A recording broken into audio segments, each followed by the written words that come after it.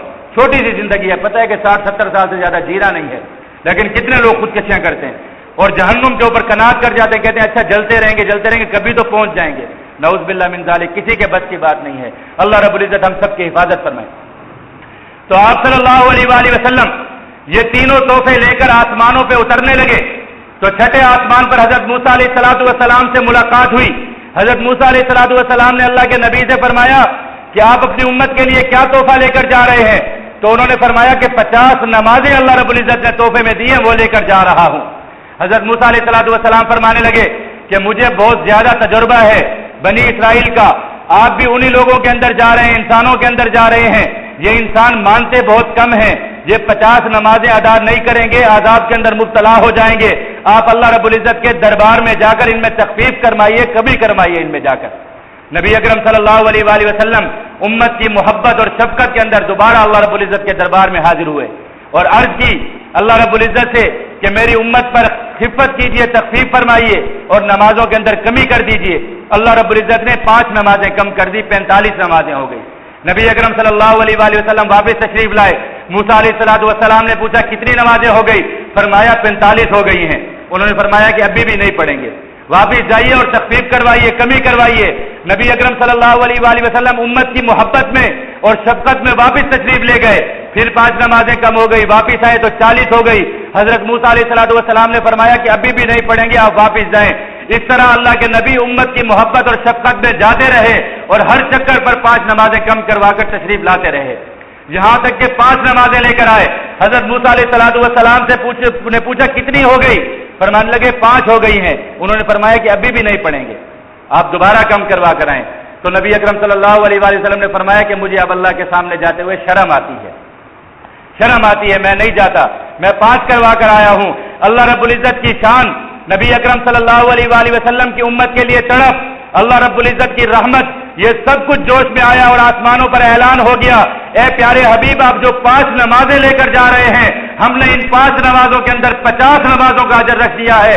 آپ کی امت میں سے جو شخص ایک فرض نماز ادا کرے گا اللہ رب العزت اس کو قیامت تک 10 نمازوں کا اجر دیں گے. قیامت تک کے لیے ان 5 نمازوں کو 50 نمازوں کے قائم مقام بنا دیا اور جو شخص بھی 5 نمازیں پڑھتا رہے گا اس کو 50 نمازوں کا اجر ملتا رہے گا. اس کو اللہ رب العزت نے یہ رحمت اور یہ شفقت فرمائی امت پر اور قیامت تک کے لیے ان 5 نمازوں کو 50 کا قائم مقام بنا دیا گیا. تو نبی اکرم صلی اللہ علیہ وآلہ وسلم امت کے لیے ان 5 نمازوں کا تحفہ لے کر بیت المقدس میں واپس تشریف لائے. وہاں سے اپنی سواری لے کر مسجد حرام میں آئے. مسجد حرام کے اندر نبی اکرم صلی اللہ علیہ وآلہ وسلم جب صبح پہنچے تو آپ صلی اللہ علیہ وآلہ وسلم نے لوگوں کو یہ قصہ بتایا جس کو واقعہ معراج اور واقعہ اسراء کہا جاتا ہے، جس میں یہ تمام سبق، یہ تمام عبرتیں اور ہمارے لیے یہ تمام چیزیں اس میں موجود تھی. نبی اکرم صلی اللہ علیہ وآلہ وسلم نے لوگوں کو یہ قصہ بتایا.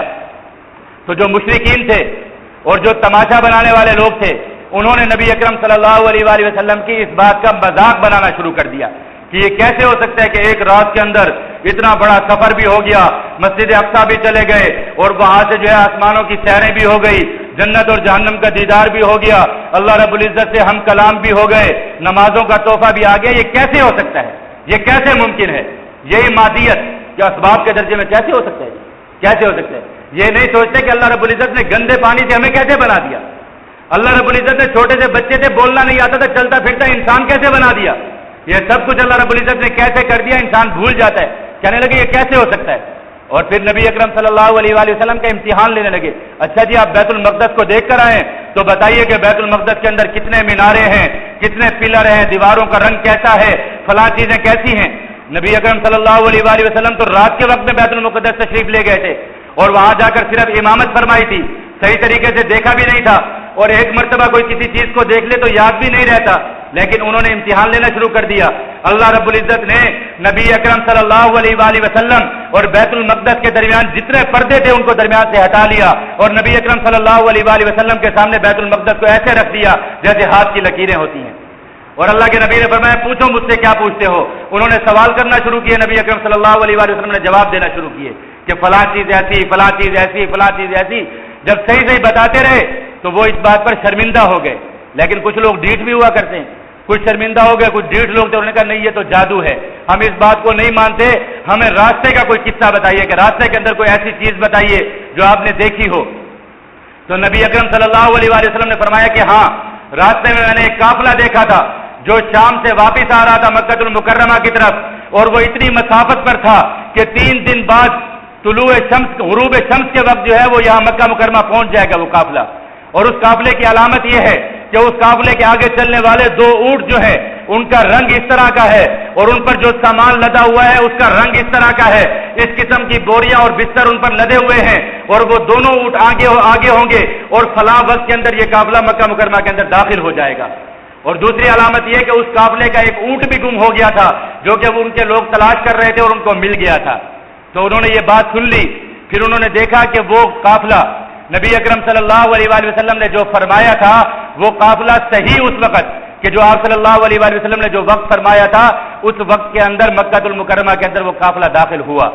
آپ صلی اللہ علیہ وآلہ وسلم نے فرمایا تھا کہ غروب شمس کے وقت جب سورج غروب ہو رہا ہوگا تو اس وقت وہ قافلہ داخل ہوگا. اس قافلے کو راستے کے اندر کچھ تاخیر ہو گئی، کسی وجہ سے ہو جاتی ہے سفر کے اندر تاخیر، جیسے گاڑیوں کے ٹائر پنچر ہو جاتے ہیں، کچھ ہو جاتا ہے، انسان بر وقت نہیں پہنچ سکتا، تو اس قافلے کو بھی کوئی تاخیر ہو گئی. لیکن آپ صلی اللہ علیہ وآلہ وسلم کی زبان اقدس سے یہ بات نکل گئی تھی کہ غروب شمس کے وقت وہ قافلہ مکہ مکرمہ کے اندر داخل ہوگا. اللہ رب العزت نے آپ صلی اللہ علیہ وآلہ وسلم کی زبان مبارک کی لاج رکھ لی تھی. سورج غروب ہونے لگا، اللہ رب العزت نے حق سے شمس فرما دیا، سورج کو روک دیا کہ تو نے غروب نہیں ہونا جب تک کہ وہ قافلہ نہ آ جائے. تو دنیا نے یہ دیکھا کہ جب وہ قافلہ مکہ مکرمہ میں داخل ہو رہا تھا اس وقت سورج غروب ہو رہا تھا. اللہ رب العزت کے حکم پر سورج کو اللہ رب العزت نے روک دیا اور وہ صحیح اس وقت غروب ہوا جب وہ قافلہ مکہ مکرمہ میں داخل ہوا.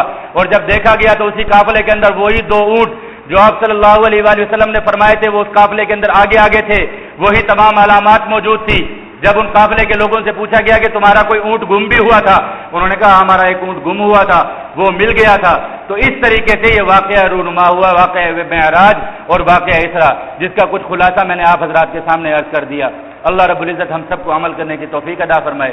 وآخر دعوانا الحمدللہ رب العالمین.